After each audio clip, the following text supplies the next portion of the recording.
Hello students and welcome to the class. I am a history teacher Manoj Arora. Today we will be starting with the next part of the chapter, that is an imperial capital Vijayanagar. But before I start the chapter, I hope you all will be fine at your homes, taking care of your family as well as yourself. Now in the last video we have studied about the various buildings: Mahanami Dibba, the audience hall, Lotus Mahal, Hazara Ram temple, the sacred center, and so on. Today we will be studying about two important temples of the Vijayanagar Empire. Let us start. The first is the Virupaksha temple. We all know Virupaksha is considered as the principal deity. The Vijayanagar kings used to rule on the name of Lord Virupaksha. Even all the royal orders were signed on the name of Lord Virupaksha. But this temple has a history. It was not constructed, its construction didn't start from the Vijayanagar period. Rather, it was from the pre-Vijayanagar period, from the 9th to 10th century.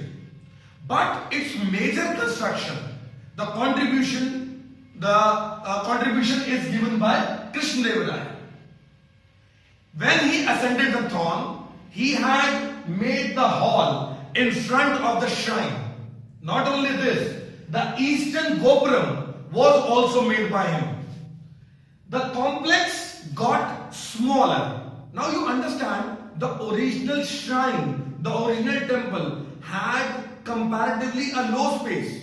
But the kings like Krishnadeva Raya, when they got constructed various things, so initially the original building got a small place in comparison to the entire building. There the temple, there were many halls, and halls were used for various purposes. For music, dance, dramas, for the marriages of the deities.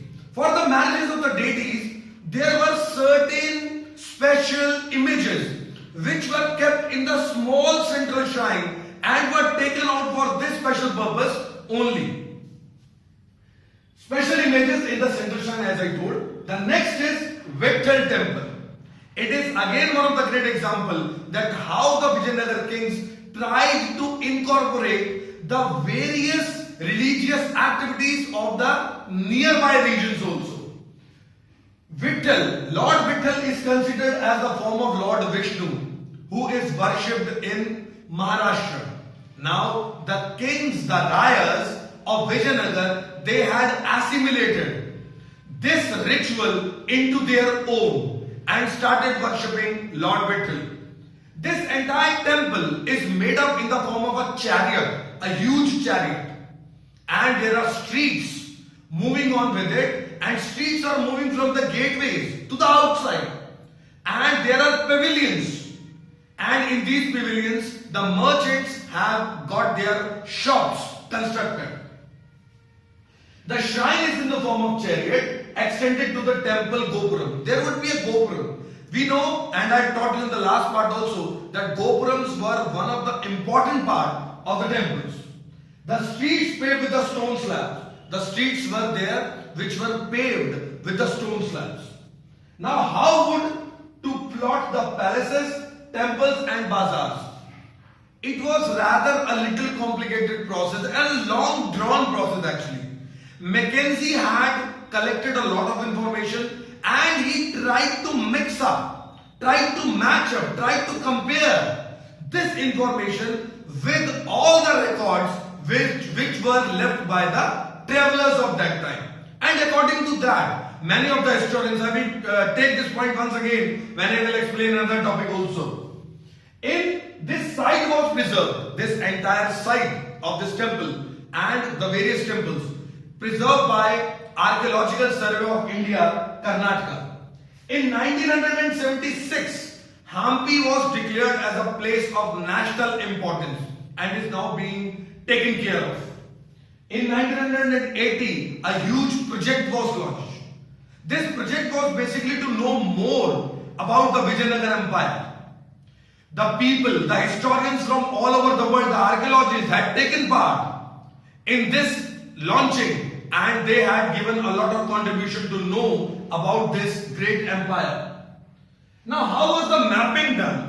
The entire area was divided into 25 squares, as I have made it here, 25 squares, and each square was denoted with an alphabet. Like these alphabets are made. Then each square was further divided into 25 smaller squares, and that was further divided into further smaller squares. What does it mean? It means that the minute thing would not be missed. They would do the entire thing in such a way.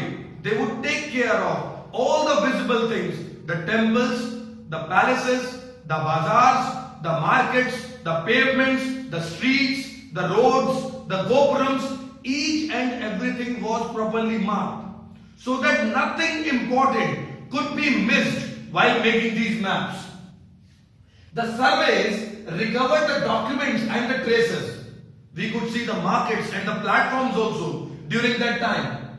John M. Fritz, George Michel and M.S. Nagaraj Rao, they had told that they had to assume while studying about these buildings, while thinking about these buildings, they had to assume that there was a huge set of wooden carvings all over which had vanished with time.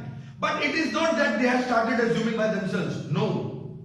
They had compared, as I told that I will tell you again, they have compared it with the travelers' accounts, those who had written about the kingdom, about the palaces, about the temples, about Mahanavami Dibba, that how bright colors were used, how massive wooden carvings were done, a huge amount of things were used, and they would assume it. Actually, anybody, because these wooden carvings had perished with the passage of time. So they say that while studying, they had to assume that it would have the wooden carvings also, because of the description left by the travelers, as I was telling you. Now there are certain questions for which we have to find the answers. Do the buildings tell something? Does Taj Mahal tell you something? That why was it made?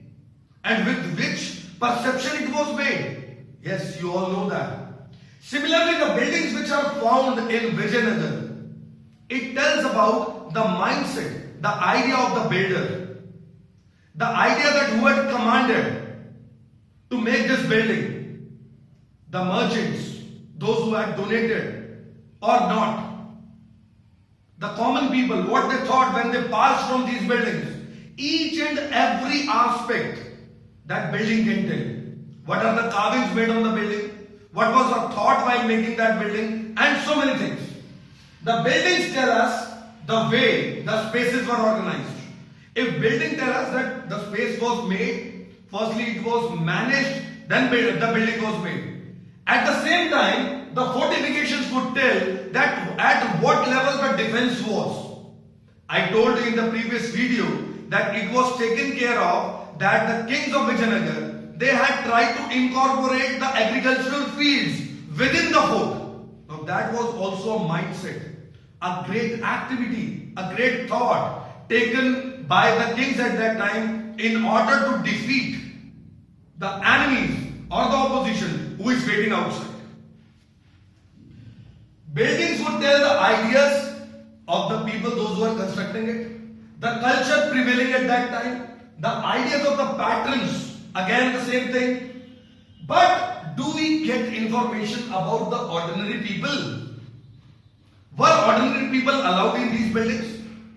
We have found around a large amount of temples and palaces in Vijayanagar. Were common people allowed to enter in those temples or palaces? Or would they stand outside and see?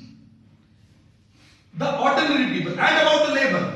How were the wages given to them? How were they supervised? And how would the material brought in order to make these buildings? There are many such questions which are left unanswered. And the historians are still trying to find out these unanswered questions. I hope you have understood this chapter. This chapter finishes here today. I request you, if you have got any problem in the entire chapter, the first thing is to read NCERT book. That is a must.